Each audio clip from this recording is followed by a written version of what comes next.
Güvenli alana geçiyoruz bizler şu anda. Vatandaşları da görüyorsunuz. Deprem oluyor gene.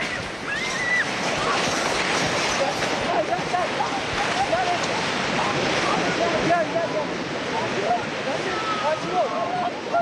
Sakin ol. Arkadaşlar. Gazda arama kurtarma çalışmalarına doğru giderken 2 defa yüksek şiddette bir artçı sarsıntı meydana geldi ve hemen sol tarafımda gördüğünüz bina yerle bir